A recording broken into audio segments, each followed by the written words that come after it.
Now let's begin a new chapter, that is chapter number 8, electromagnetic waves. In this chapter we will come to know about what do you mean by electromagnetic waves, what are its properties, that is characteristics.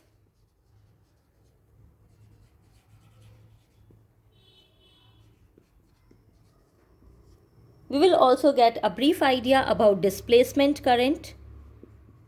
We will not derive its equation because in the year 2020, this displacement current is not included in the syllabus. We will also study about electromagnetic spectrum. Now, as we have studied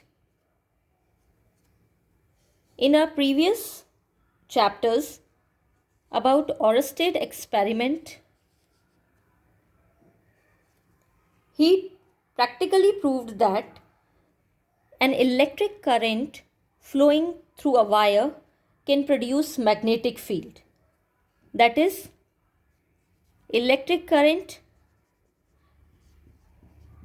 can produce magnetic field. We have also studied about Faraday's experiment in electromagnetic induction, that changing magnetic field, that is time varying magnetic field or magnetic flux, can produce electric field.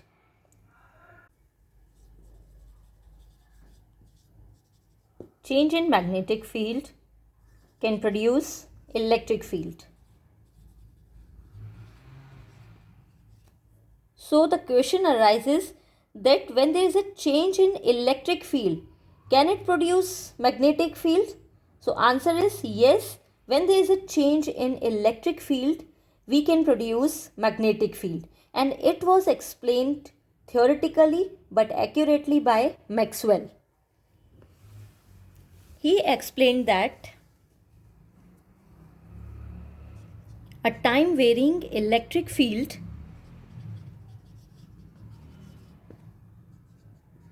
can produce magnetic field.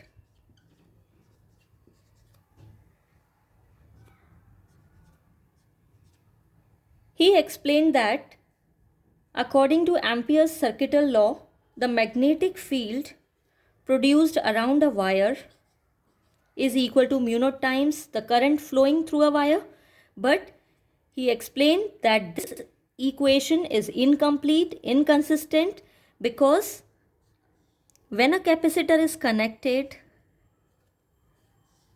through a AC source and when the current is passing through the wire, then conduction current will flow or pass through a wire, and within this capacitor there is no current flows.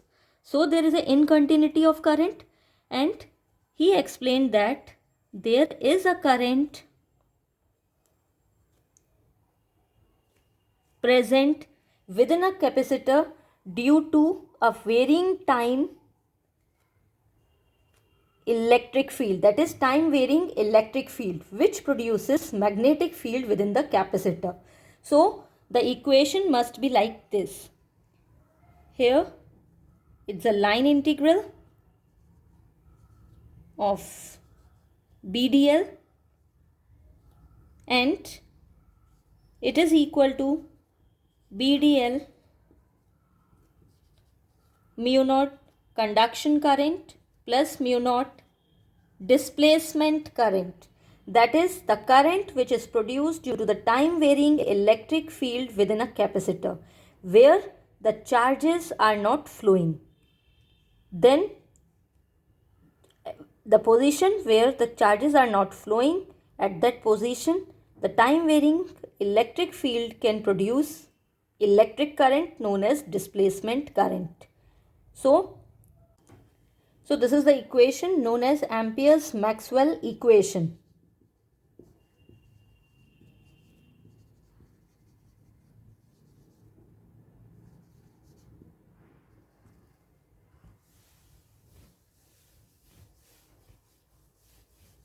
Now here the value of conduction current is equal to the value of displacement current. That is, conduction current is equal to displacement current. And we can note that in a conductor, only conduction current is present. That is, the value of current is equal to conduction current, and in that place value of displacement current is 0. And within the capacitor, where the charges are not flowing, spite of that the current is present due to time varying electric field known as displacement current. Within the capacitor, conduction current is 0. Now one question arises that in which situation only displacement current exists in a circuit. So this is a situation when we are charging or discharging a capacitor. So during charging or discharging a capacitor,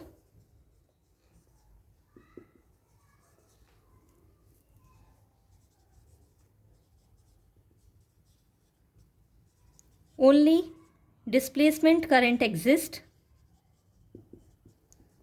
within the plates of a capacitor,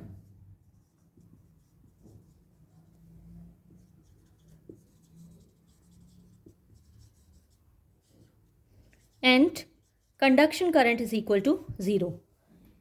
Now, together with Lorentz force formula, which we have studied, that Lorentz force is given as Q electric field plus velocity into or cross magnetic field.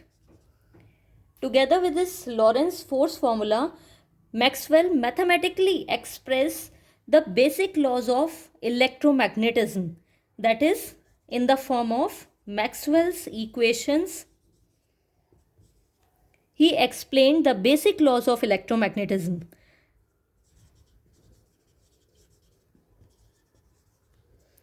And by these equations, he predicted the existence of electromagnetic waves, which was practically proved by Hertz in laboratory by experiment. So Maxwell's first equation is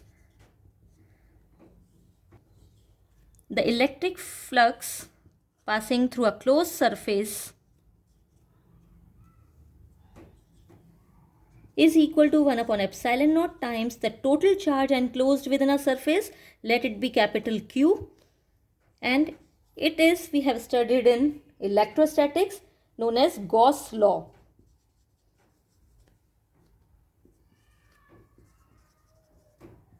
In electrostatics,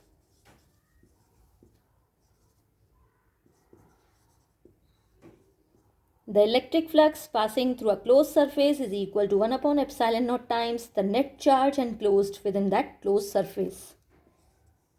Similarly, his second equation is the magnetic flux passing through a closed surface is equal to 0.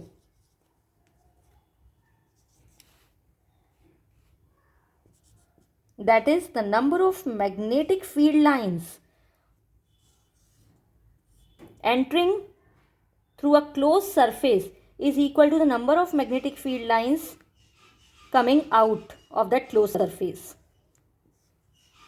So this equation is known as Gauss law in magnetostatics.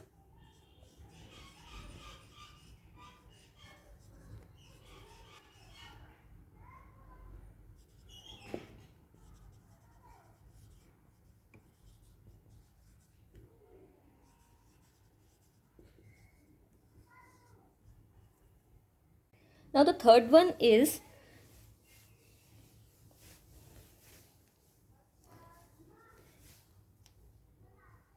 the line integral of a closed surface of electric field, that is, line integral is E dot dl of a closed surface is equal to negative of rate of change of magnetic flux, where Phi b is the surface integral of magnetic field or magnetic flux, that is B dot ds or dA area. Surface integral of surface integral of magnetic flux, and this is known as Faraday's law of electromagnetic induction.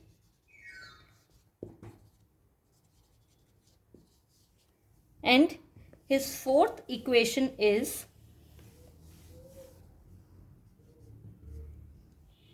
the line integral of magnetic field over a closed surface is the sum of two currents mu naught times of the sum of two currents, that is conduction current and displacement current. Or we can write mu naught IC plus mu naught epsilon naught d by dt of electric flux. This is known as generalized form of Ampere's law or Maxwell's equation.